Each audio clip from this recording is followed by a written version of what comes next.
Perhaps the most famous member of the nation, in fact, the most famous Muslim in the history of the United States, although Muhammad Ali would probably rival him a little bit, would be Malcolm X. He was born Malcolm Little and raised in Michigan by parents who were Baptist. His father was a Baptist preacher. Malcolm would later claim that as a child, Christianity did not appeal to him. Now, of course, that's him as a member of the nation looking back. But he did experience a lot of racial prejudice firsthand. His childhood home was firebombed by the KKK. Experienced a lot of other racial prejudice. As a young adult, however, he gets involved in a life of crime in places like Boston and New York. And so he's put in prison for robbery. In prison, some of his family had converted to the nation, and so they start talking to him in prison about this, and eventually he converts. During this time, he would read whatever he could get his hands on, would read all the things that Elijah Muhammad was putting out, and when he was released, he quickly rose through the ranks of authority in the nation. He started a variety of new temples throughout the country, was bringing in converts, sizable amounts of converts, who were drawn to his message of black self-determination and the moral teachings of the nation. Not only was he prominent in winning converts, he also became widely known through the media, especially with all the racial things going on in the late 50s and early 60s. Media often would turn to Malcolm X because he would make some very prominent and powerful statements. He spoke his mind. And though Malcolm X made a career of advancing the nation's teachings about whites being devils, he would eventually break from the nation over a couple of reasons. He began to hear rumors that Elijah Muhammad was not living up to the moral standards that he promoted, specifically related to sexuality, that he was involved with sexual relationships with some secretaries and in fact had some illegitimate children. And so he was that kind of puts a tension on this. With Malcolm X growing in power, Elijah Muhammad's concerned that that's going to leave out some of his sons, who he expects to take over when he dies. So there's this tension from both sides. And so Elijah Muhammad is jealous of Malcolm X's prestige. Malcolm X is disappointed in Elijah Muhammad's behavior. In 1963, after JFK was assassinated, Elijah Muhammad told all members of the Nation of Islam not to make any public comments about him. But Malcolm X was pressured by the media to say something. And he said a famous line that the chickens have come home to roost. Essentially, the idea appears to have been that he was suggesting that it was the imperialism of the United States in Korea and in Vietnam, and a variety of presidential policies that ultimately led to JFK's assassination, that this was a consequence of other things the United States had been involved in. And whether he was right or not, Elijah Muhammad uses the opportunity to suspend him. Well, as he's suspended from the nation, he actually starts to draw closer to the global Islam.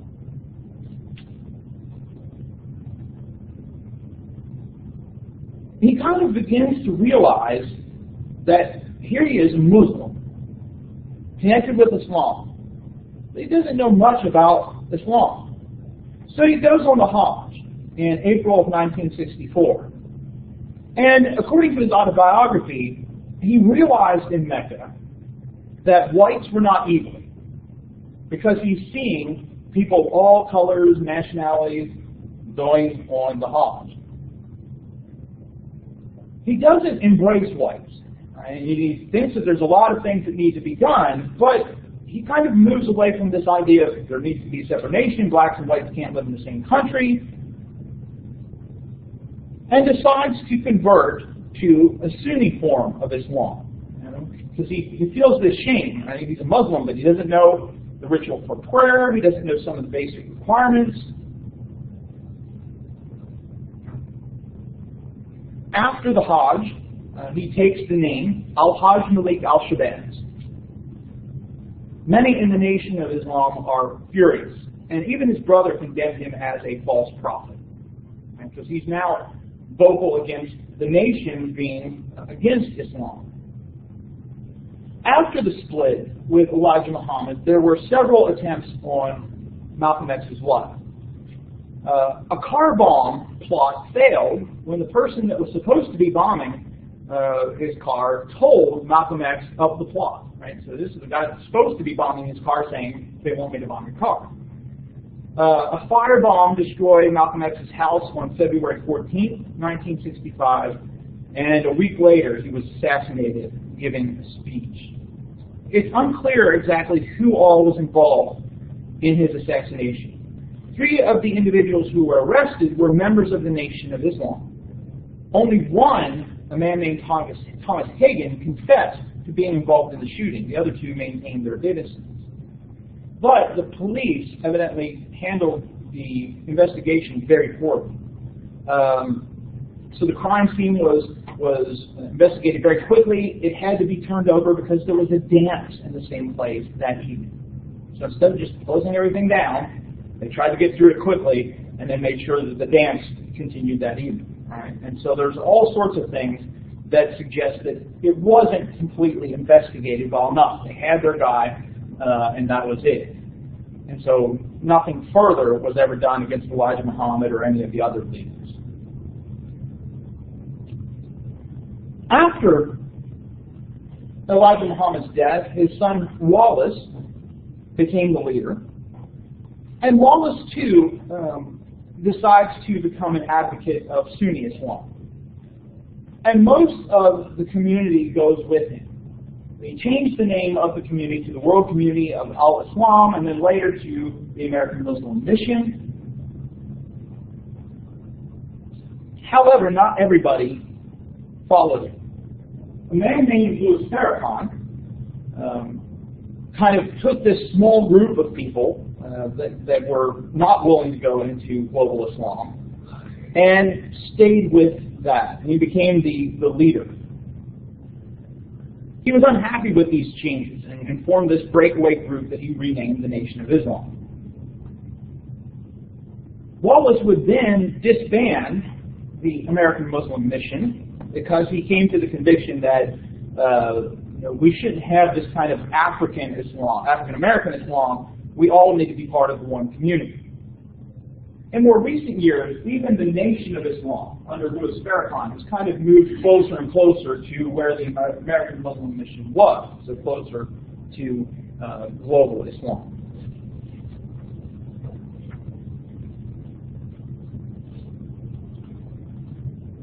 Questions about the Nation of Islam? Wallace converted more to Sunni? Yes. Yeah, so he becomes part of global Islam. A lot of the followers go with him. So it's only a few people that.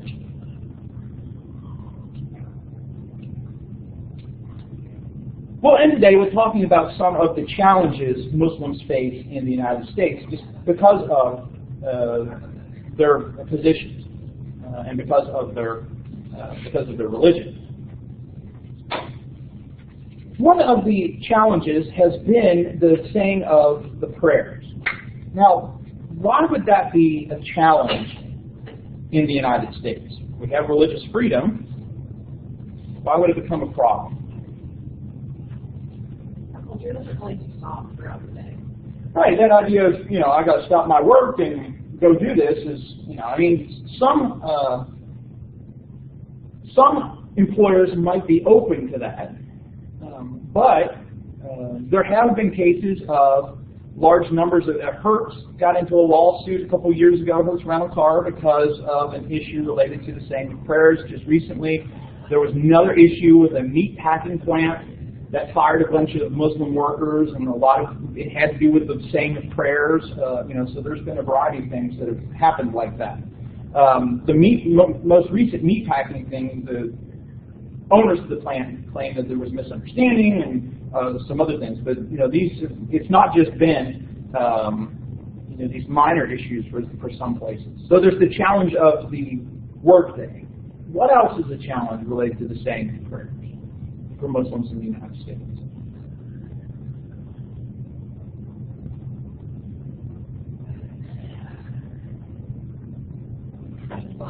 Like timing, like the time difference. Yeah, figuring out some issues of when exactly do I do it, because when it's morning here, it's not the same thing in Saudi Arabia. So you have to be sure, figure out where to. What else might be a challenge?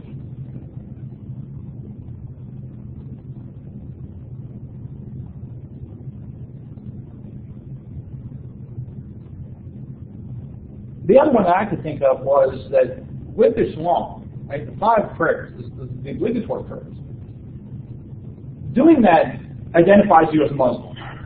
Right? As a Christian, you could be praying, nobody necessarily would know it, you wouldn't be doing things that people would necessarily identify you as a Christian. Now, if bowing your head in a restaurant or something like that, yes, but you can pray in other ways that people don't necessarily know. But as a Muslim, right, saying the Salat prayers becomes obvious, and so people might feel uncomfortable, really identifying as a Muslim.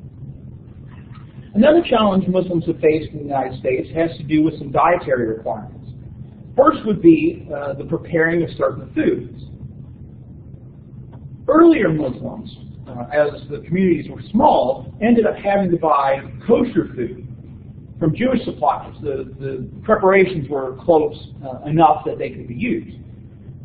In places that are large enough, you might find a halal butcher, somebody that will prepare the meat accordingly. But that would be a challenge for some people. There are other dietary restrictions as well in Islam that could be a challenge. There are prohibitions, as we've kind of mentioned already, against eating pork and alcohol. Now, say, well, why is that a challenge? Don't order the pork chops, don't have a glass of wine. Doesn't seem to be a challenge. Well, pig products are not just meat. There's lard, which is also a pig product. Other types of shortening come from animals like pig, and so you have to think, okay, what else is in this? Pork can sometimes be used as a filler for other meats, and so you have to really kind of think about, I know this, how appetizing right before lunch to think about how these meats are made. Now some Muslims, again, cultural Muslim, whatever, they won't, just like some Jews have abandoned the kosher laws, some Muslims are the same. And so a Muslim who really wants to follow these prohibitions has to ask, what kind of grease is used, what kind of oil is used, what are all the ingredients in this, and so there's that kind of challenge, especially like in a restaurant. A lot of issues related to gender roles, especially in thinking about in a Western culture that doesn't necessarily follow, a lot of the traditional things. And so the question of equal rights and responsibilities. Now, in the Islamic community, there's people that can find support in the Quran for equal rights, and others that will say, no, this passage teaches that women are subservient, right? So both groups fine. Dress, right? The question of wearing hijab, or the question of wearing full burqa, or other things that would identify as Islamic. And it kind of goes both ways, with some people enforcing, you should wear this, like, daughters. At a certain age, your daughter should wear hijab in certain traditions. Right? And so you're going to wear this. On the other hand, with this kind of sense of Muslim pride, some young adult females have taken to wearing it, and their parents don't want them to, right? Because they don't want them to be identified as Muslim. They don't want them to face persecution. Right? So there's a variety of ways that people approach the issues of something like that. And that's not just a challenge in the United States. It's been a challenge in other places in Europe, especially in France, which has tried to ban the hijab in certain situations. There can be challenges related to banking. There are passages in the Quran that are against the accruing of interest. Working at a bank is also forbidden. And so Muslims who want to follow these rules must avoid mortgages, credit cards, even a savings account, if an interest is accrued. Now, some banks will have what are called non-interest bearing accounts, meaning that you deposit their money and they don't give you interest, which banks are more than willing to do. Sure, we'll hold your money and not give you any back, right? But that's one of the things that it's a challenge. What do you do with your money? And then also, thinking about any sort of, what else is this company involved in? Is this a parent company that is involved also in alcohol production or pornography or other forbidden activity, right? What else is, so somebody really wants to be, consistent or really wants to follow this, faces those kind of challenges when it comes to the issues of money. One last thing related to this kind of westernization.